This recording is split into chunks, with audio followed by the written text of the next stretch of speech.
Friends, today I have multiple stories for you. All of them are recent. All of them have barely been covered. I'm going to start with the case of Jacqueline Garcia. Jacqueline's body was kept in the family's basement and subsequently moved when the family relocated from Farmington in March of 2025. She tried to run away, but then was found in a trash can. What happened to her? Well, let's take a look.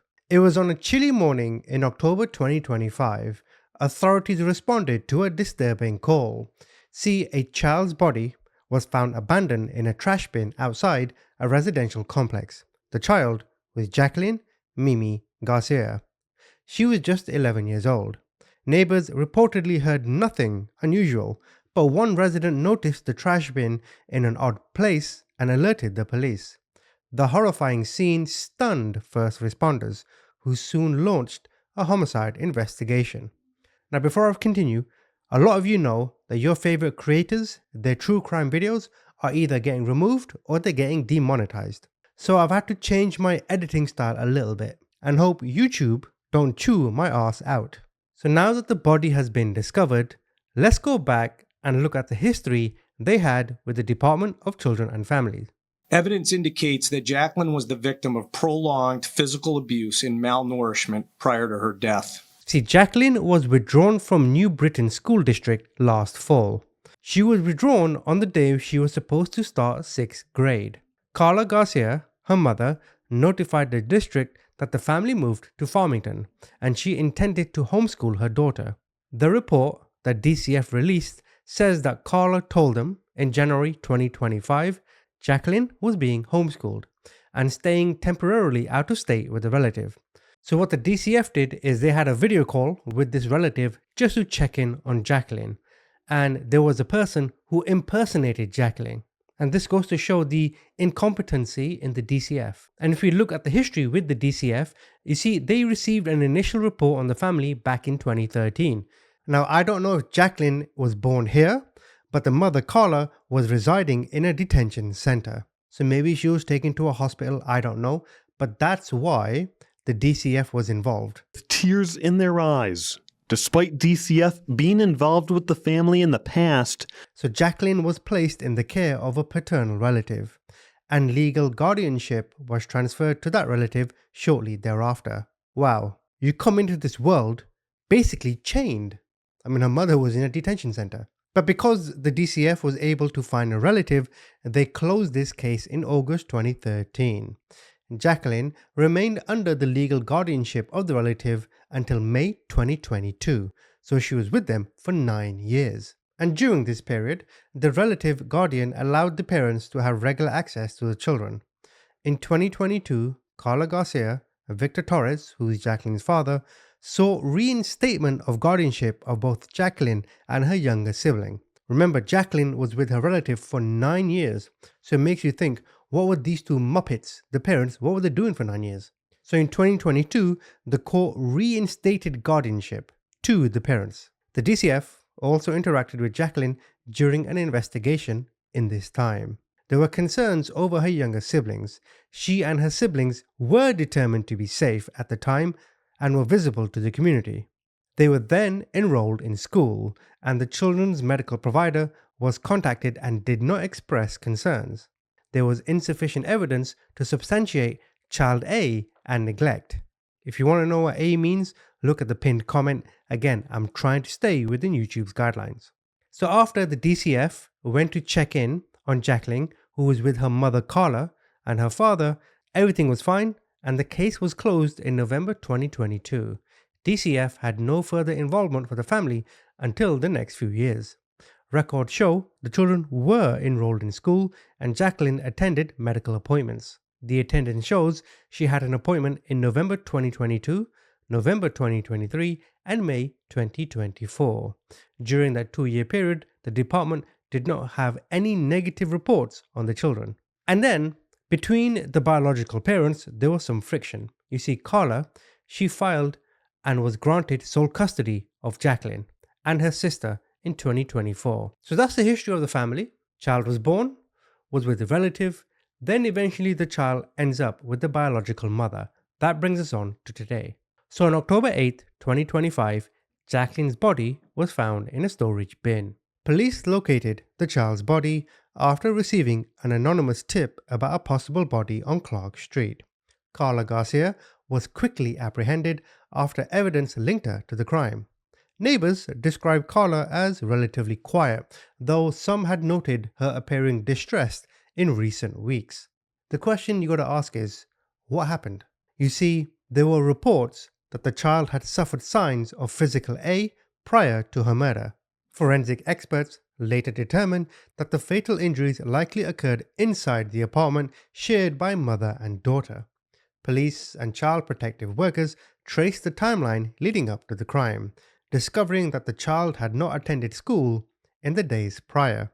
Surveillance footage revealed Karla acting suspiciously near the dumpster in the early hours of the morning, eventually placing the trash bin outside the complex. Further details from the autopsy and reports indicate the girl may have been dead for several hours before her body was moved. Karla unalived her daughter intentionally, hiding her body in a vain attempt to delay discovery. See, Karla then spoke with police. She told them that she and her boyfriend at the time, Jonathan, and if you look at Jonathan, bro, what is wrong with your face? See, they had stopped feeding Jacqueline 2 weeks before she died. This is when they were living on Wellington Drive in Farmington, and she admitted to restraining the child with zip ties. They did this as a form of discipline when she was acting badly. So they starved her and tied her up. She also told police her sister, Jacqueline Garcia, I know the names are confusing, but Jacqueline Garcia is the sister, she had sent Karla photographs of the child when she was restrained with zip ties and lying on the floor on pee pads. Karla said most of the A was under Jonathan's direction. Well, of course you're going to blame your boyfriend, you muppet. You're the mother. Where were you? She said that he was the one who brought the child's body downstairs, but she didn't know what he did with it. She went on to say that they eventually decided to leave their home in Farmington when the odor from the decaying body became strong and they would stay with friends or at a hotel. Later, Karla admitted she knew that her daughter's body was moved to a tote, placed in the back of Jonathan's car, and moved to New Britain when they moved to another address on Clark Street. Now, during the investigation, police decided to obtain a lease agreement for the residence on Wellington Drive and found Karla was listed as the tenant from June 2024 to June 25. The management company told police Karla was supposed to move on March the 1st, but asked for more time to clean the house. I wonder what she was cleaning, eh? And you got to ask yourself, all for what? Why aren't you feeding her, you silly cow? Karla also told police she was about to go on a podcast, can you believe it, to share the story of what happened to her daughter before her arrest, and she had written notes on the story of her cell phone to reference them for the podcast. Again, I don't know what podcast this is, right? But obviously I'm in the content creation world. This pilchard was going to go on a podcast, flap her gums to the world. I don't know what's happened to my daughter. Please find my daughter. She's missing. Like, what is wrong with these people? And the sister, Jacqueline Garcia, she spoke with police. She said she lived in Farmington with her sister and her sister's boyfriend. She saw patterns of continued A, including the child being confined to the corner of a room, restrained with zip ties and not being fed. She told investigators that Jacqueline had tried to run away on 2 occasions, but a family member found her and the child was restrained with zip ties. Jacqueline also told police that when she left the residence, she knew the child was going to die, and she confirmed that in September, Karla told Jacqueline that the child had died. Now, investigators and prosecutors have described the case as one of the most disturbing they faced in years. Community leaders and neighbors spoke out, sharing grief and outrage at the loss of a child, and the apparent failure to identify warning signs before the crime. One neighbor said, "We trusted her as a mother. No one imagined anything like this could happen. I'll never forget the sadness and shock on everyone's face." Police immediately charged Karla and Jonathan with murder. Jacqueline, the sister, has been charged with child cruelty and unlawful restraint. She was remanded to custody and denied bail at her initial court hearing. In a statement, the district attorney described the case as unimaginable brutality followed by a callous effort to dispose of evidence and evade responsibility. Child welfare agencies joined the investigation, already facing criticism for not intervening despite alleged previous complaints about the household. The death of Jacqueline Garcia prompted an outpouring of grief. Candlelight vigils were held near the residence, with dozens of neighbors bringing flowers and stuffed animals. Social media and local news organizations have debated what could have been done differently. School district officials called for expanded outreach programs and stressed the importance of reporting suspected A. And before I move on to my next case, you got donkey number 1, muppet number 2, and wanker number 3. Why? I think the 9 years that this child was away, kind of Karla disassociated herself with her. Jonathan's not going to have that relationship with the child, because Jonathan's a recent boyfriend, if you like. But Karla, who gave birth while she was in detention, I mean, what the fuck, but okay. And her sister, who saw all of this happening. You know something? My son, his favorite person is his auntie. That's who she was, right? The sister was the auntie of the child. That's because I know that his auntie loves him to bits. She does anything for him. So for her to sit there and watch it all happen, where are your bollocks? So I've come across a case in Pakistan. I'm Pakistani, so I want to try and describe this case in more detail. It's shocked the nation and sparked widespread conversations about mental health, domestic violence, and the social challenges many families face. Now, the story involves a mother accused of unaliving her 2 young children amid a bitter custody dispute, which doesn't happen often in Pakistan. Honor killings, yes, but custody disputes are infrequent. Let me take you through all the known facts. See, in August 2025, an incident occurred in the Defense Housing Authority in Karachi. Now, defense is an area where military personnel stay. Not the barracks, but these are designated communities set up for enlisted soldiers as a reward. A reward for their patriotism, I guess. And these areas are quite lavish compared to the surrounding poverty. Adiba Khalid allegedly took the lives of her 2 children, her son Zara, age 8, and her daughter Samia, age 4. This horrific act happened in the midst of an ongoing legal and emotional turmoil. Following Adiba's separation and divorce from her husband, Gufran Khalid, he is the father of the children. And this bitter battle had been played out in court. Gufran was granted custody of the children, while Adiba was allowed visitation rights. This arrangement apparently caused significant strain for Adiba, who reportedly struggled with deep mental health issues during this period. Reports from police and neighbors suggest that tensions had been rising for some time, with the mother feeling isolated and under tremendous psychological distress. This emotional turmoil eventually led to the unthinkable act. Now, I can assure you, in Pakistan, nobody cares for mental health, and during this, nobody would have thought, oh, how is her mental well-being? My guess is that on the streets and the surrounding families, they would blame, obviously, her. They would blame black magic, evil eye, but they would, they would say, yeah, obviously psychologically she must be deranged, but they would never think, did she get any help? You know, did she see a therapist? I mean, therapy is just not even a concept in Pakistan, and that's not a criticism. It's, you know, when you grow up in poverty, all of this just seems normal. You know. Furthermore, because Pakistan is religiously inclined, God is in control of everything, and everything is a test. So if you experience a problem, the mentality is, oh, this is a test from God, let me do my best to overcome it. Obviously, this silly cow didn't. So on the day of the crime, Adiba unalived her children. She slit their throats in the family residence before police arrived. Distressing images and videos of the children were reportedly sent from Adiba's phone to Gufran. Check this out. So Adiba has the children in her house.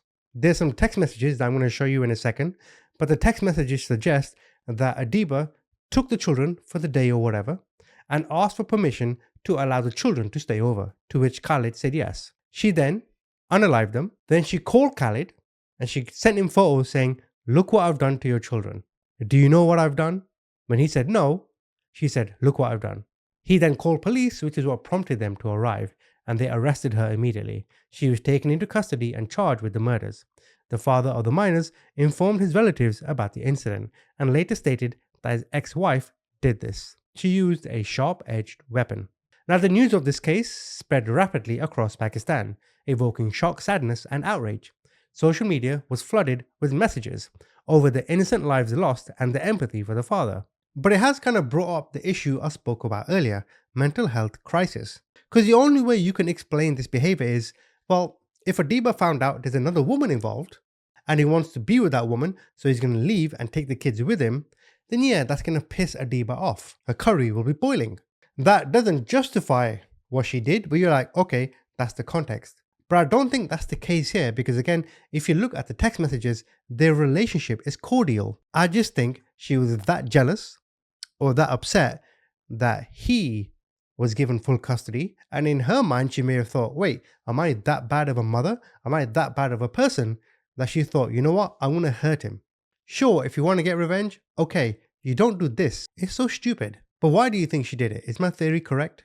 I've been to Pakistan many times, 6 times in fact, and infidelity in Pakistan is very rare, or at least sex outside of wedlock is heavily frowned upon. It's a big social stigma. So that's my assumption. She must have just felt rage. I don't know for sure if there was another woman involved. Police would know these details, all of which is slowly coming out. But as I said, the messages seem completely normal. Although, I'll conclude on this, maybe Adiba was being nice and cordial in the messages to ensure that the kids could stay over. You see what I'm saying? But let me know what you think.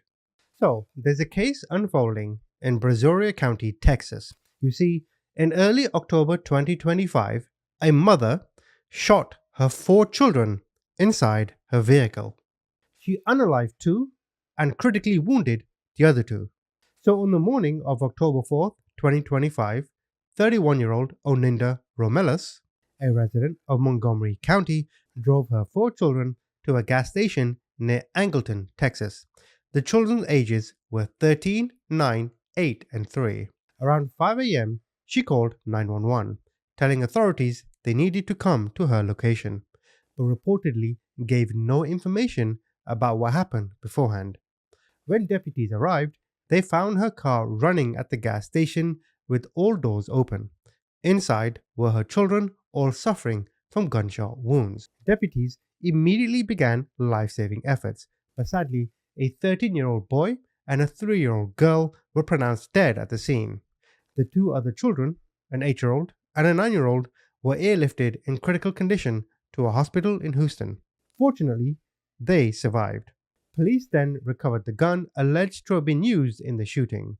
There are indications based on evidence and surveillance footage that all 4 children were shot inside the mother's vehicle. Witnesses at the gas station were detained for questioning, but Romelas was the only person arrested in connection with this incident. At this time, law enforcement has not disclosed a reason or a motive for the crime. Interviews with family members revealed Romelas was a tax agent from Haiti. She lived in Georgia before moving to Texas 5 months before. Her children's grandfather, devastated by this loss, said he hadn't noticed any warning signs. The father, the biological father of the children, is reportedly incarcerated.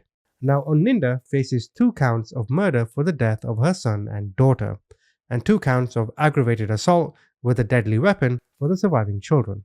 Her bond has been set at $14 million, with $5 million assigned to each murder charge and $2 million for each aggravated charge. As of October 6, she remains in custody at the Brazoria County Jail. The investigation is active and ongoing. Now, family members were interviewed. They remembered the 3-year-old who died. She was described as cheerful and radiant with a smile reminiscent of her father. The grandfather said, "My heart is broken instantly. I started crying immediately. That is my grandbaby." There are questions that remain about her motive and what may have precipitated such an extreme act. Details are yet to come out about her mental state. Maybe it was stress, isolation, prior abuse, or financial struggles. The reason why I reported on this case is because there's not many details, not many others have covered it. How many know that these 2 precious lives are now gone and the other 2's precious lives have been affected forever? It's just so sad. Well, now to a story which is just so disturbing. So this is happening in the town of Porter, which is in just north of Houston. And we have our Jillian Hartman there. So we found out in Brazoria County, 2 children, 2 other people are dead. And apparently the mother might be in charge. And Jillian, I know the town of Porter is very small. I don't know if people may know who this mother is, who's allegedly responsible possibly for this. Well, I just talked to a neighbor. She says she has seen the kids before, and she says this is just tragic and shocking. This is a heartbreaking story. A mother is accused of shooting her 4 kids, and 2 of them died. And we learned that the family lived in this home here behind me in Porter, Montgomery County. Now, authorities arrested this mother. Take a look here. 31-year-old Onita Romulus. She allegedly shot her 4 kids over the weekend. 2 of them were killed. The Brazoria County Sheriff's Office said just before 5 a.m. Saturday, she called 911 from a Shell gas station in Angleton and said to come to her location. Now, when deputies arrived, they found 4 children shot inside the car. Now, Anita's 13-year-old son and 4-year-old daughter died from their injuries. Her 8-year-old son and 9-year-old daughter were then life-flighted to a local hospital, and we're told at last check they are in stable condition. Investigators believe the shooting happened inside the car, but are still working to determine exactly where it happened. Now, authorities called this a senseless tragedy. At this time, Romulus is in the Brazoria County Jail with a $14 million bond. We did learn some disturbing new details in the last 30 minutes. According to court documents, when she was questioned by authorities, she said her children were dead to her and they were with the devil. Now, we did talk to a neighbor who said that she knew the kids. She saw them many times before. She's never spoken or seen the mother, but said that nothing seemed suspicious. Take a listen. We didn't know anything about the lady, but as for the 13-year-old boy and then his little sister, he was very sweet. We would see him in the afternoons because we would sit out in the afternoon, and we would see him going to get her from the daycare and bringing her back and taking care of her. We didn't know anything about the other 2 kids, and when we heard it, I couldn't believe it, and I'm still in shock. Now, that neighbor also told me that she saw detectives and deputies at the house here after that shooting occurred. And we also learned that the mother has been charged in a different state in Georgia with 3 misdemeanors, including driving under the influence of drugs. Now, we did reach out to the Texas Department of Family Protective Services, and they tell us they are investigating this incident. So now we have a case that's literally happening down the road from me. LaToya Crabb from Manassas, Virginia, on October 21st, 2024. You see, she's the mother of 3 young children. She's a pharmacist by profession. She stands accused of fatally shooting her husband, Curtis Crabb, in their home. The case is complex and marked by competing narratives. Now, on the day of the incident, police responded to a 911 call reporting a shooting on Brinkley Lane. Upon arrival, officers found Curtis Crabb. He was 36, suffering from a fatal gunshot wound. LaToya, who was 35, was detained at the scene. Initial charges filed against her included second-degree murder and the use of a firearm in the commission of a felony. She maintained from the outset that the shooting was an act of self-defense, asserting that she feared for her life. She recounted to the media she believed she was going to die during this encounter, and that her choice was bleak, either fatal harm or incarceration. In other words, she's claiming self-defense.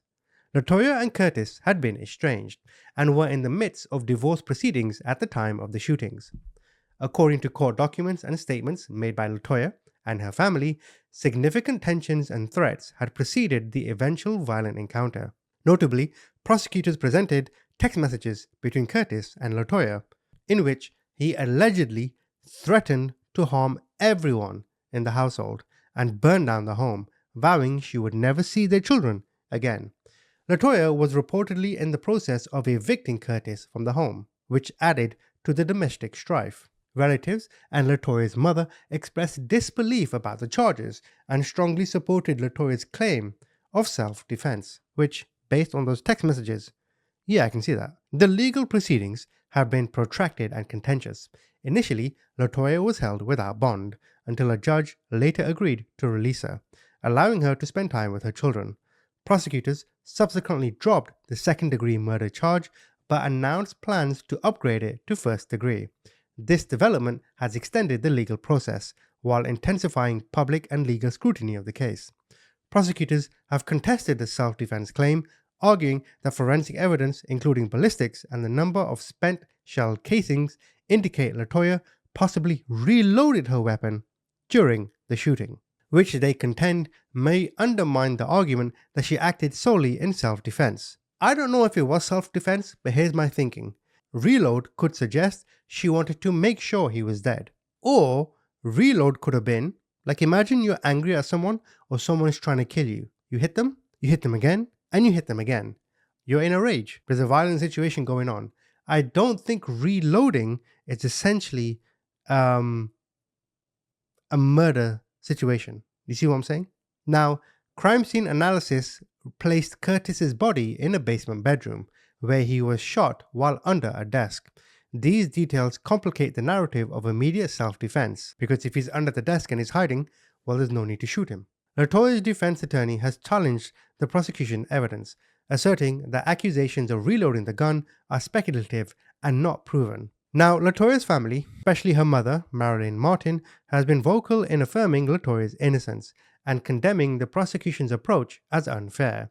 Marilyn asserted that her daughter's only choice was to save her own life, stressing that LaToya fired many shots as were necessary to avert imminent danger.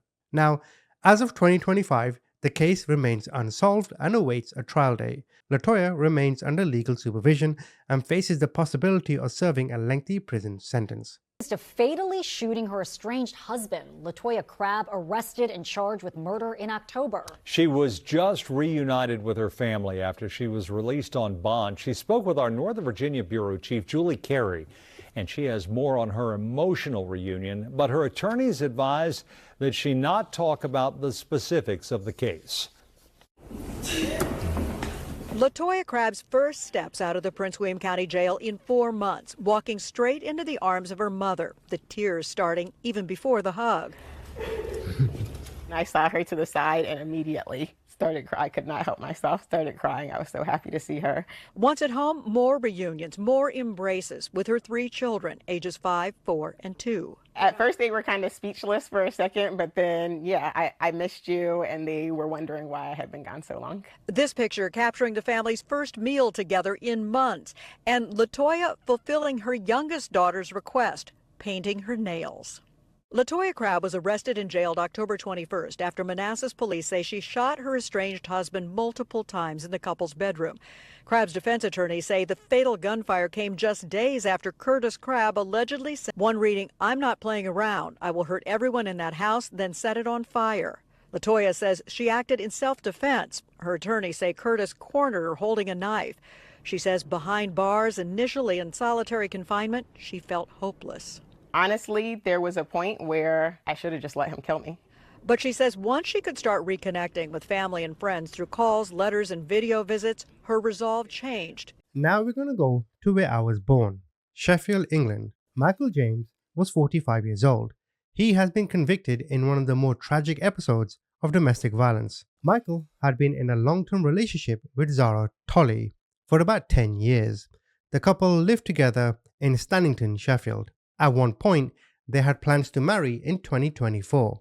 However, the relationship deteriorated, leading to their separation the previous year.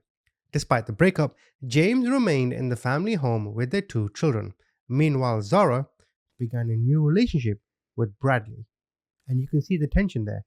James is going to be a jealous bastard because he found out Zara referred to Bradley as her soulmate. And this transition was far from smooth, as tensions rose between James and Bradley. So on March 16, 2025, Michael assaulted Zara.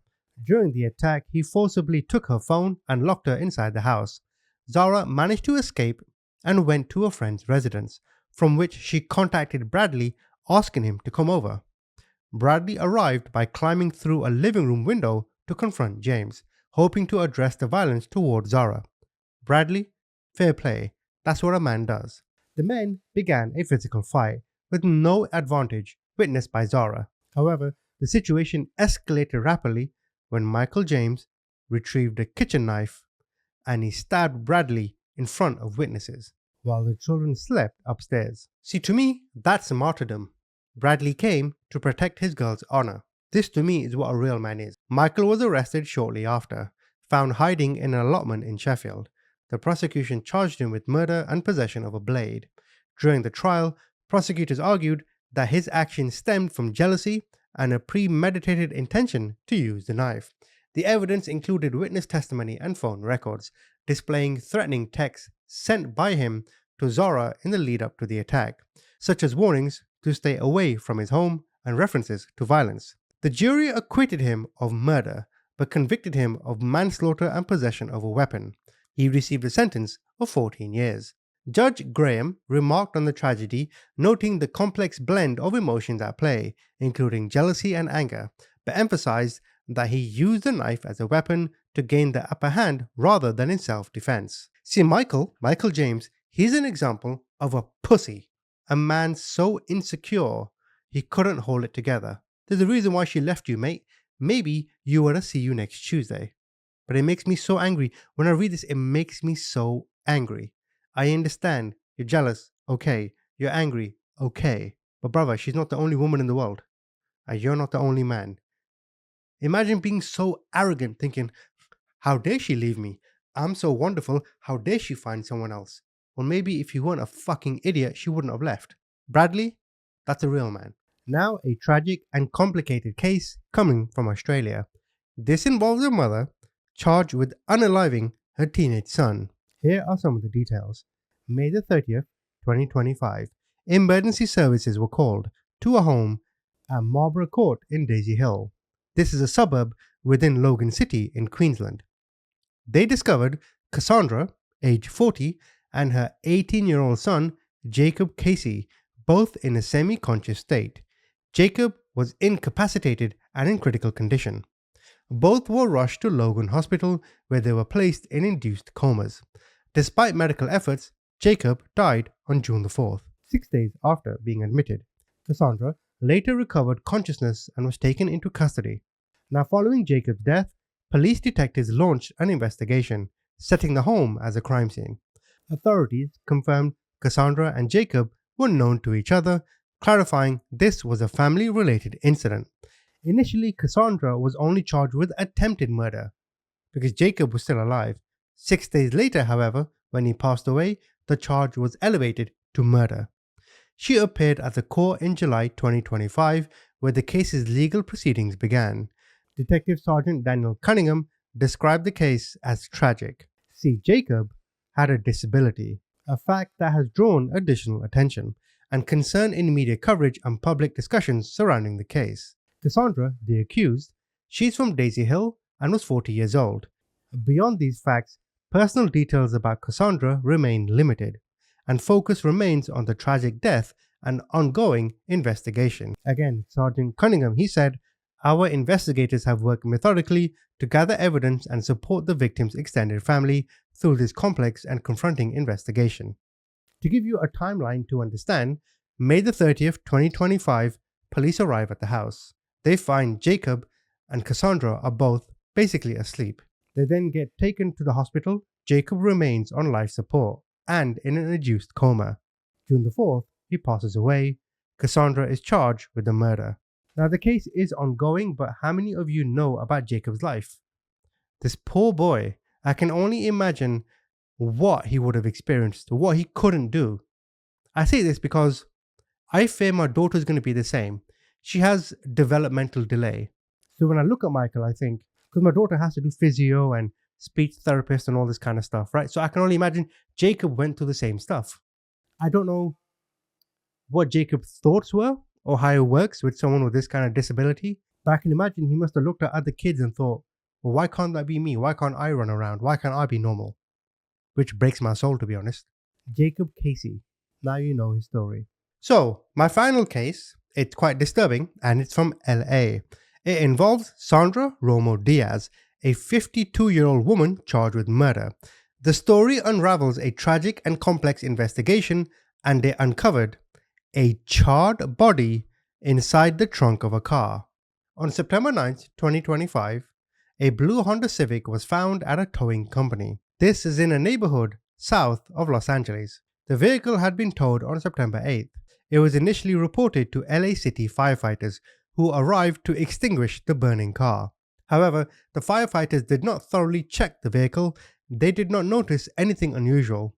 The grim discovery came only after the victim's family reported her missing and tracked her to the car at the tow yard. Family members contacted the tow yard operator and then alerted the LAPD. Members of the missing persons unit quickly responded, and the victim's partially charred body was found inside the trunk the next day. The victim was identified as Soledad Lopez. Soledad, I don't know how to say it, forgive me. Specific personal details about her age or background have been kept private by authorities as the investigation remains ongoing. The body was partially burned, and investigators believe that representations on the vehicle and the scene indicate the victim was murdered before the car was set on fire to conceal the crime. The circumstances surrounding the death are still being examined. And following the discovery, the LAPD conducted an intensive investigation which included serving search warrants. The same day, Sandra Romo Diaz, a woman residing in LA, was arrested in connection with the murder. County prosecutors charged Sandra with 1 count of murder. During her arraignment, she pled not guilty. She was ordered held without bail pending further proceedings. Now, details regarding the relationship between them two have not been fully disclosed, nor have motive details. However, the circumstances suggest a deliberate act, as the vehicle was burned to hide the crime. Law enforcement's swift action reflects the severity of the crime, highlighting the investigative challenges posed by attempts to destroy evidence. Yes, I know, there's not that many details, but this is a fairly new case that I figured I'd alert you with. But yeah, those are 7 cases, 1 that's concluded, the rest currently ongoing. So comment, tell me what you think.